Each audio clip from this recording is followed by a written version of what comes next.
My name is Glenn Tecker, and I am privileged to serve as the lead faculty for the Canadian Society of Association Executive Symposium for Chief Staff and Chief Elected Officers. And I'm sitting here with Michael Anderson, who is the Chief Staff Officer of the Canadian Society of Association Executives.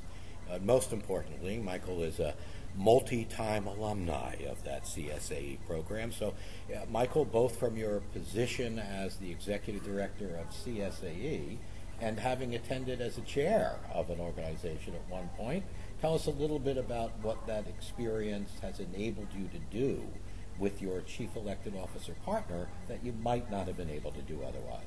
I think, Glenn, it's an invaluable 2 days spent together, and I think for a lot of chief staff officers and chief volunteer officers out there, they don't spend enough time talking about where the organization is going strategically, but as importantly, how they're going to work together over the coming year, or if it's a 2-year term, to lead the organization together, to understand what their respective roles and responsibilities are, and also how they can then guide the board.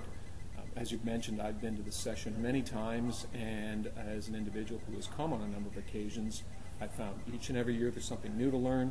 I found that each and every year there's issues that I've been able to discuss with my chair, take a look at the future, consider some of the issues that are impacting us, and better prepare ourselves as a leadership partnership group.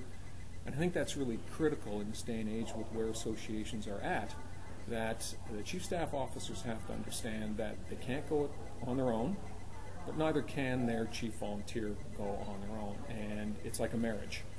Granted, it's a fairly short-lived marriage because you're maybe only together for a year or two, but it is important that the both of you really understand what it is you're trying to achieve together, also what you're trying to achieve with the board as a whole.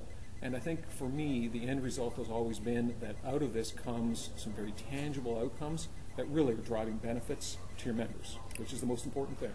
So you would characterize this perhaps as an opportunity in a comfortable environment to have conversations that you might not otherwise find the time to have. Very much so. I think that's the other element that I enjoy about this so much. Not only do you have 2 days together to talk about where the organization is going strategically, but it does give you that opportunity to get to understand the other individual, and likewise, and you're then able to balance what your leadership traits are, your thinking. So again, as you're moving through your year together, as issues do come up, you've got a base to go back to deal with those issues, as opposed to trying to deal with things on the fly. And I think that is, among many of the features of the session, is a really strong benefit. And I think I certainly look across my membership across the country and encourage people, whether it's the first time or they've come a number of occasions, to join us. We're back in Toronto, February 26th, 27th. The Westin Harbour Castle. That's right, and certainly look forward to seeing as many of our members there as we can possibly get into the room. Excellent. Thank you, sir. Thank you, Good Glenn. to see you. All the best, then. Take care.